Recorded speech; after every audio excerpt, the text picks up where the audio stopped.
Well, hello, everyone. This is John Byrne with Poets and Quants. We have an online MBA program spotlight. We're going to take a look at SMU's Cox School of Business online MBA offering. And we have with us today two terrific people to describe in detail what one can expect if you enroll in the program. Hannah Nussain, the Director of Admissions for the Online MBA and MBA Direct Programs, and Jillian Melton, the Assistant Dean for Working Professional MBA Programs at the Cox School. Welcome. Thank you, John. Happy to be here. Thanks for having us.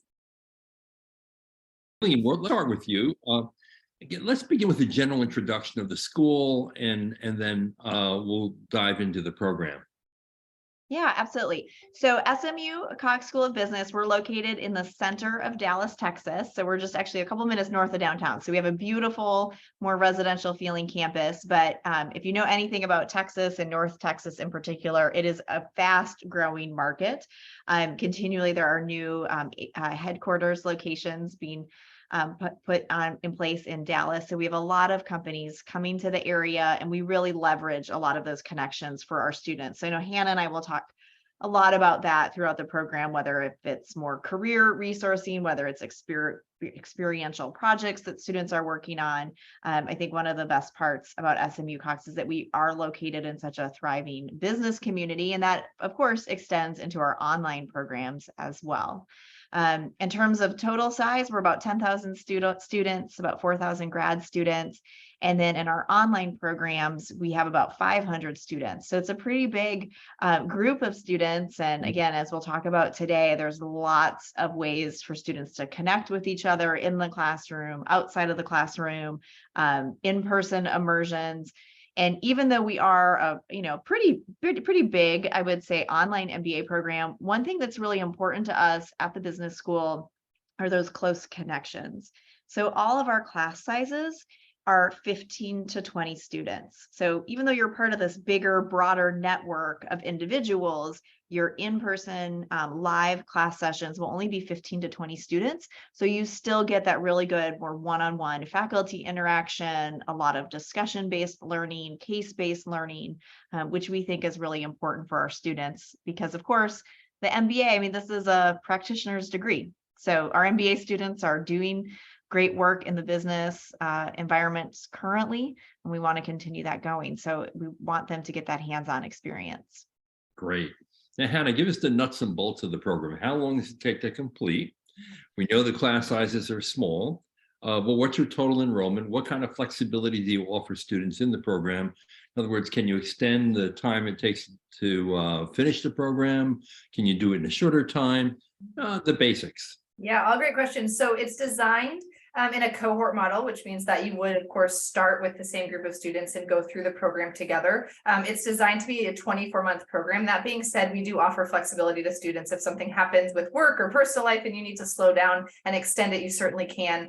So we do have some students that extend it to 27 months or 30 months, kind of depending on what their situation is. But like Jill said, those small class sizes are really important to us. So we bring in students each term, right? Every semester we bring in new students, and those class sizes could range, or sorry, those cohort sizes could range from about 40 students to 75, depending on the time of the year. But students are put into sections with only about 15 or 20 other students, which is really important to kind of get to know each other. You get to know your faculty really well. And so, in the first part of the program, we call that kind of your core business foundations, those classes that everyone needs to know that in all of our MBA programs take. And then towards the end of the program, there are some opportunities to take some electives and, kind of take some classes that are more interesting to you. And the great thing actually is within the last year, we've made the opportunity for students, if they live in the DFW area, to take those classes on campus if they'd like to. So for those electives, you have the option to either pick the online or on campus versions of those electives. That's a great option, and that's something that is not readily available in most online MBA programs. Most schools will not allow that. So that is a great degree of flexibility and a great option for people who want to just, mix it up a little bit more. Do you have concentrations in the program? We don't have concentrations. We have, like I said, those electives. So students are able to kind of take classes in different functional areas if they want to. And again, those can be on campus or online. And there are two words that are thrown around a lot in online learning, and one word is asynchronous, and one word is synchronous. And they can be confusing to people who don't know anything about online education. But can you describe the difference between the two, and what percentage of the program is one way and what percentage of the program is the other way? Absolutely. And thank you for saying that. That's a huge part of the overview of the program I should have included. But yes, we have a combination of synchronous, that like live classroom, that or live class component that takes place over Zoom. And then we have the asynchronous component. So I would say the way that any typical course is designed is that you would watch your lectures recorded at any point in the week. And the expectation is that you have those recordings watched by the time class starts. And then you have that 90-minute live class session via Zoom that is much more interactive. So since you've already watched that recording, the professor is bringing you through some type of experiential learning, a simulation, a case study, some type of discussion on the content that you learned. Maybe in some of our quantitative classes, they're actually walking you through problem sets and, you know, working through how you got the answers. And so there's a really great combination of being able to, you know, be flexible, do the coursework at your own pace throughout the week, but then also all come together, have those meaningful discussions and really put what you're learning into practice. And are there live weekly class sessions, or are they less frequent? You know, live once a week. So each class would have one 90-minute class per week. So the same way in undergrad, you sign up for a Tuesday night class. That maybe in undergrad it was during the day, but you know, obviously this is working professionals, so you're in the evening. So 90 minutes between 6 p.m. and 10 p.m. would be when the class times are offered. That's great. Are they required, or are they recorded, and if you can't make it, you can watch the tape? No, they're required. Jill spoke a little bit earlier about kind of the Cox community and the importance and the intentionality of our degree, and really making sure that people who are part of this program are building the same strength of a network that someone in an on-campus program would build. And so you are required to be in those classes every week. The one thing I will say is, you know, we do have a fair amount of folks who choose an online format because of their jobs require travel. And so there are certain cases where maybe one week you can't fix your flight or something. And if that professor has another section, some professors will allow you to switch a section for a week. That's not something we would recommend doing every week, because again, those connections you're building with your section mates and your professors, you know, that's important. There's some group work components that you need to be part of, but yes, they are required, although faculty do know they're working professionals. So there's a little bit of flexibility there to kind of work with you. Sure. I want to underline the points we've already made, which I think are really important. Number one, it's a cohort style program. I always like cohort style programs because that means you really get to know your classmates. And that's especially true if the class sizes are only 15, 18 students, which is exceptionally small and really intimate in a way that will take advantage of the experience that everyone is bringing into the class. And then that third piece, the fact that the live internet classes weekly are required, that's a real positive too, because the class sizes are small, everyone will get airtime, and you're reserving that airtime for the most dynamic material to draw on the experiences of the people in your class, which is really a solid, great design. Now, Jillian, what would you say is the key differentiator for the program? I think, well, I'm going to pick a couple, if that's all right. So I think one of the things that you hit on right away is that, yes, that sense of community and that intentionality, and that, you know, when we launched the online program, you know, we've been in the MBA space as a business school for 40 plus years. So we know a lot about delivering a good, high quality MBA where students are really challenged and able to extend themselves and really challenge themselves to learn more. But when we got into the online space, it was very new to us. And so what we wanted to focus on was what is core to us as a business school. And a lot of that was that sense of community. And so that's where those smaller class sizes come into play. I think I'll go back to being in Dallas, and, you know, for a lot of our students, they do live in Dallas, but a lot of our students don't, but they're still able to take advantage of all the resources that we have here in Dallas.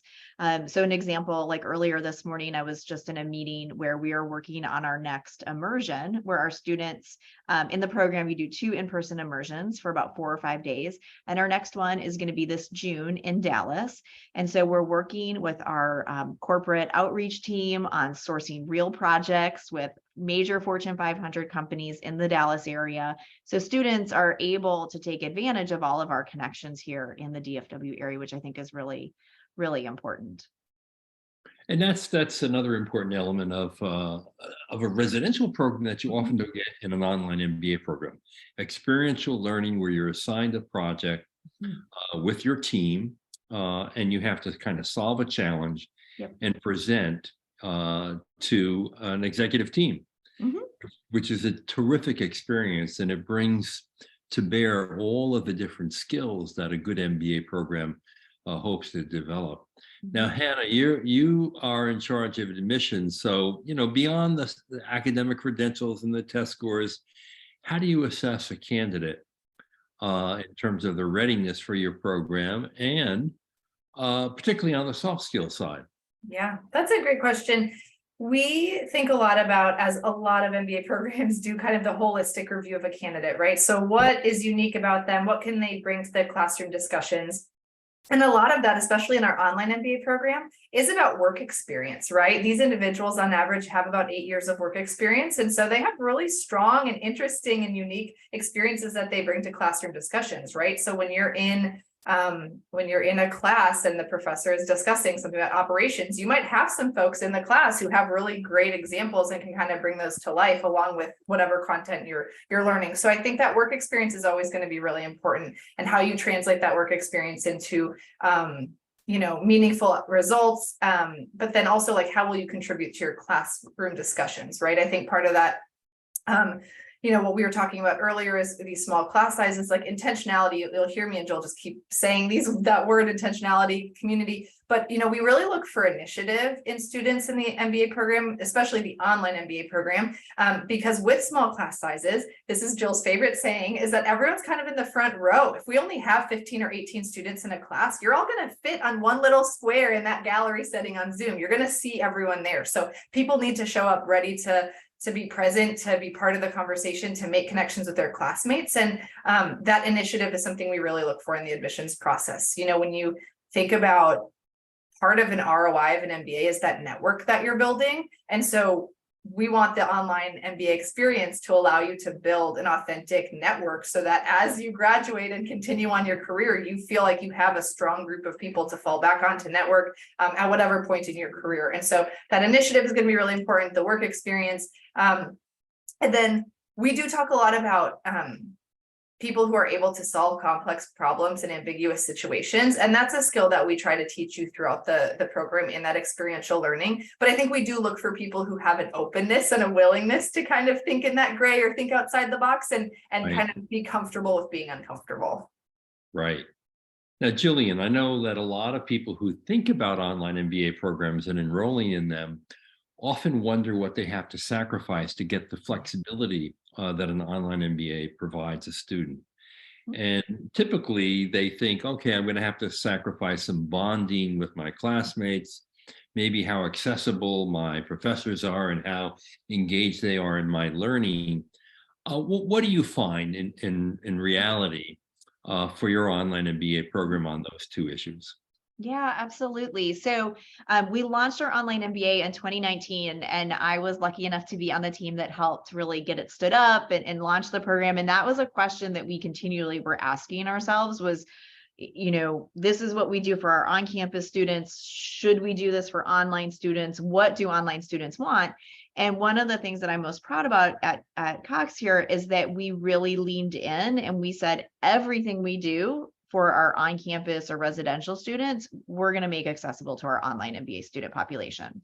We didn't know, we were new in the online space. So we didn't know if some of our online students would want to come to campus or would want to meet in faculty on campus, or, would want to be attending some of our business leadership seminars, for example, via Zoom. So it was a big experimentation process. But one of the coolest parts about that was that we found that our online MBA students are just as engaged in everything in the classroom and outside of the classroom than our on-campus students are. And so for me, that was really personally fulfilling to see.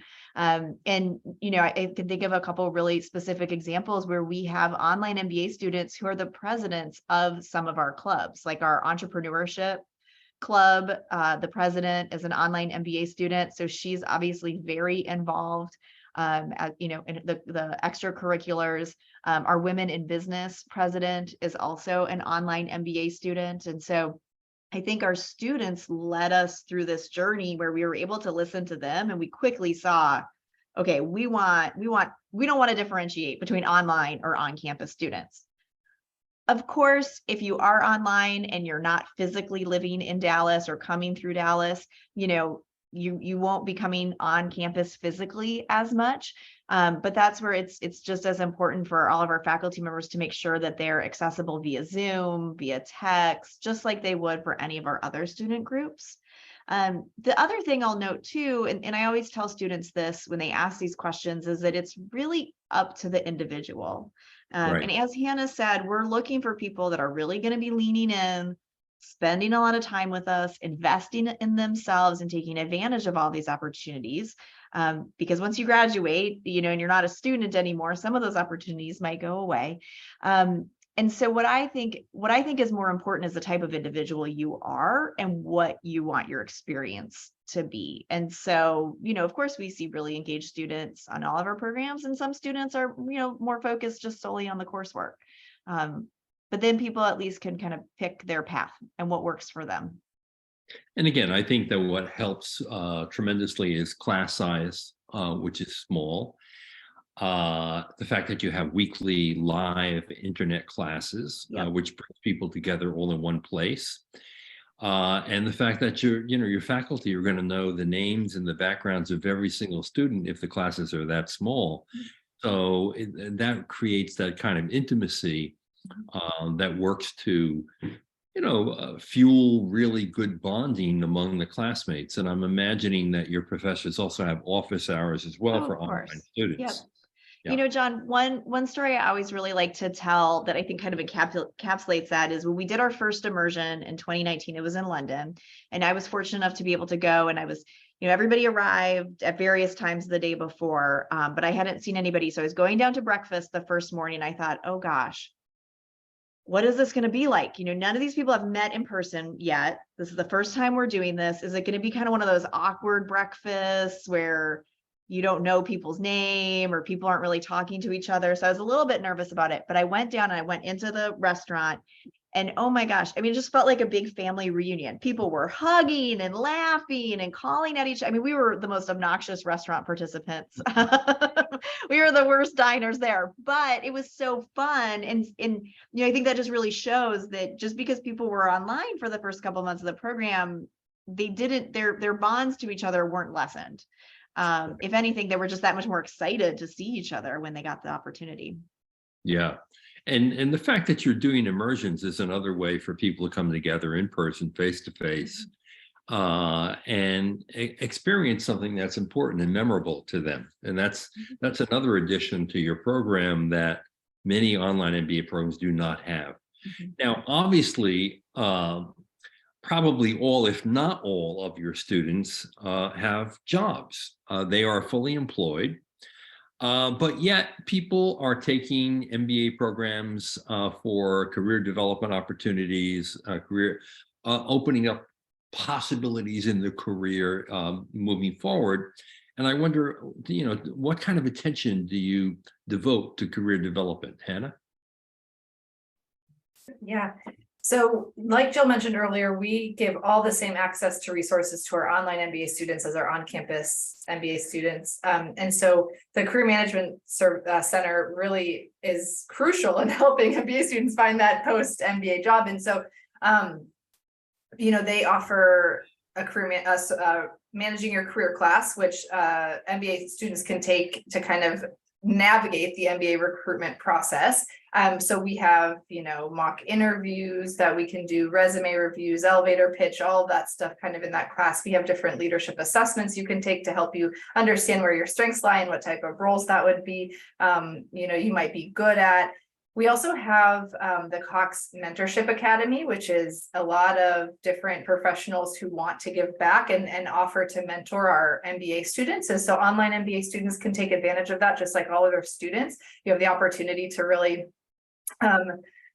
you kind of give your preferences of what you're looking to get out of the mentorship experience. And then we actually have staff members who specifically match you with the mentor they think would be a good fit. So it is like a hand matching process through that mentorship experience. And then, with all working professional programs, whether you're online or in person, but if you're working full time, one of the huge advantages you have is going to class on a Tuesday night and then applying what you learned at work on a Wednesday. And so what we see from a lot of our working professional students, online MBA included, is a fair number of students are promoted in their jobs before they even graduate with the MBA, because they're displaying a lot of these traits in leadership or problem solving or ambiguity that, we're really striving to teach. And so I would say the outcomes that we see for the online MBA program are, just as good as, if not better than our other programs, because they have access to the same coaching and career resources. And then also you have that added benefit of kind of applying what you've learned as you're going through the process. But I don't know, Jill, would you add anything to that? Yeah, I think, one of the other things that I really like about our CMCs, our Career Management Center's approach, is that it's very personalized. So we do have, the course, for example, like Hannah said, but our coaching team really meets students where they are on their journey, because we'll have individuals in the program that maybe have 4 or 5 years of experience. We'll have other individuals with 15, 20 years of work experience. So where they are in their career journey might be different. Their goals might be different. And then the other thing that I think is really special about what we do is that you have access to the Career Management Center for the rest of your career, rest of your life. So we have specific coaches that work with alumni, students once they become alumni. So that way, we're not just thinking about your job at graduation. We're thinking about where you are in 5 years, 10 years, 20 years. Okay, and that frankly is the differentiator, because very few online MBA programs have one-on-one coaching with students.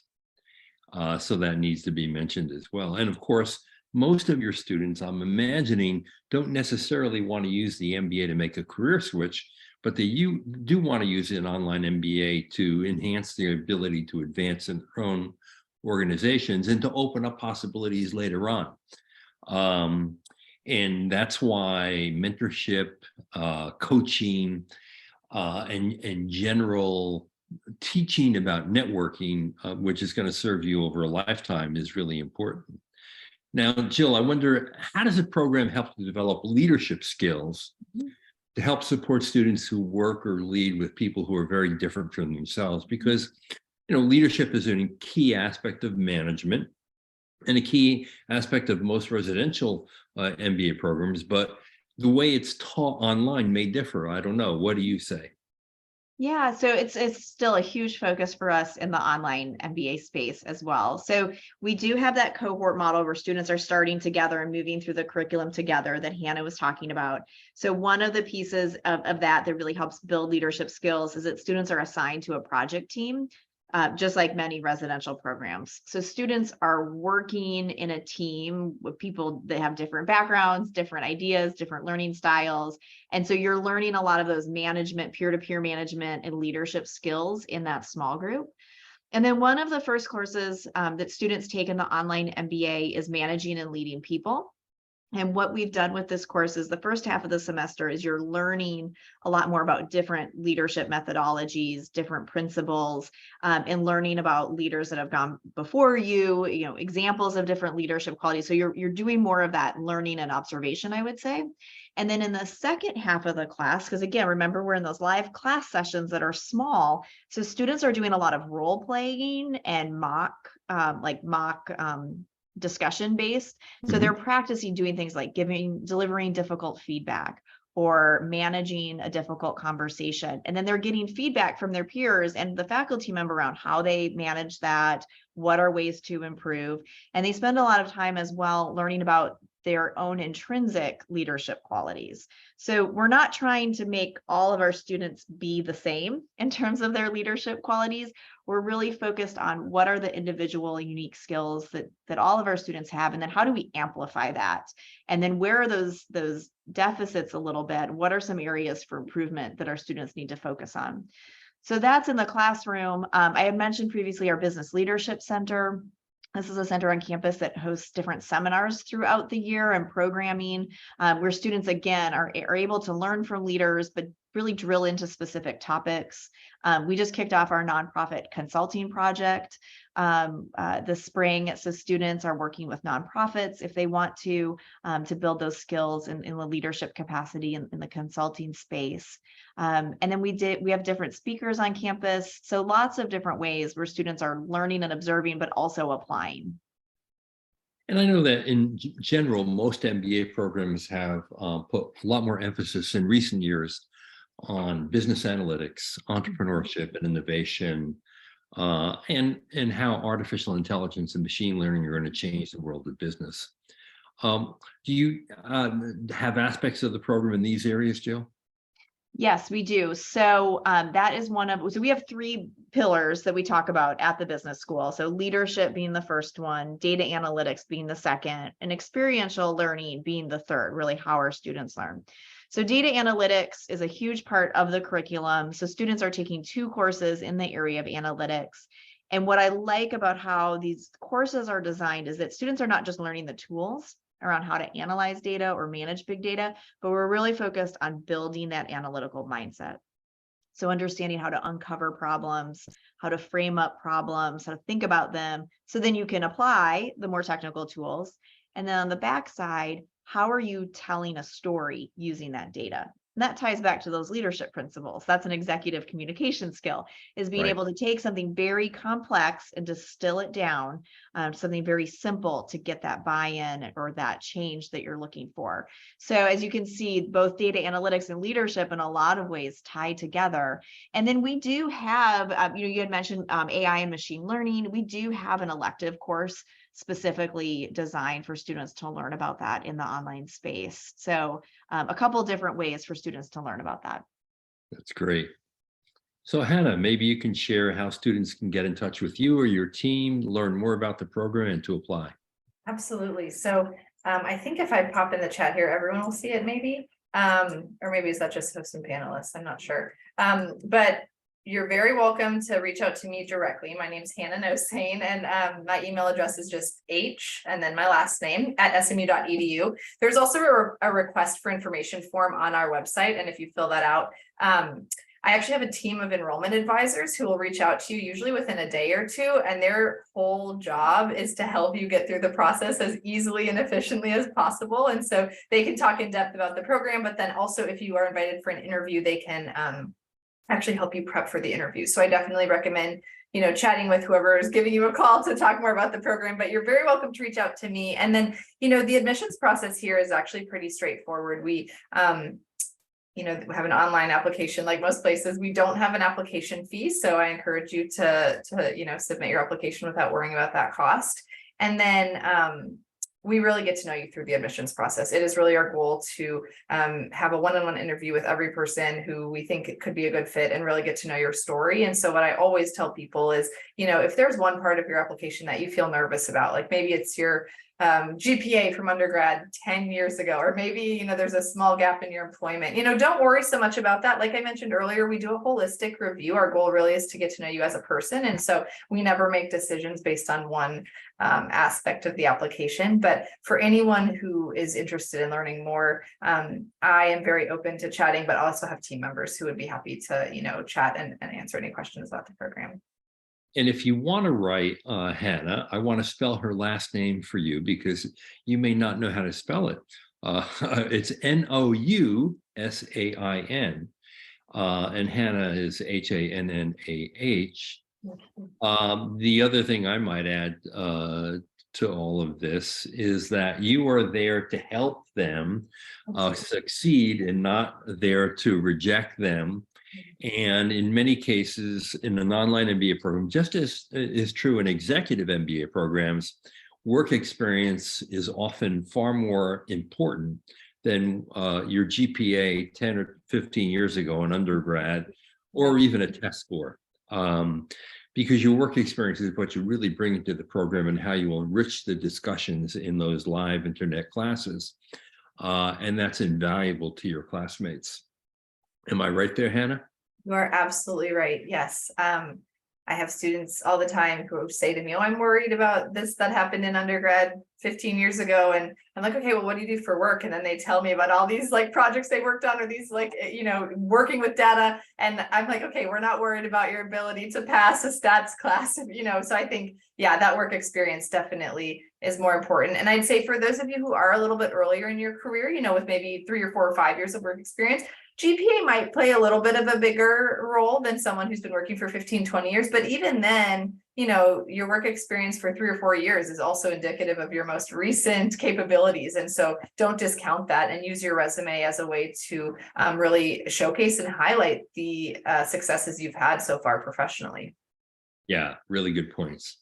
Well, Hannah and Jill, thank you so much for joining us. It's been a real pleasure to be with you today.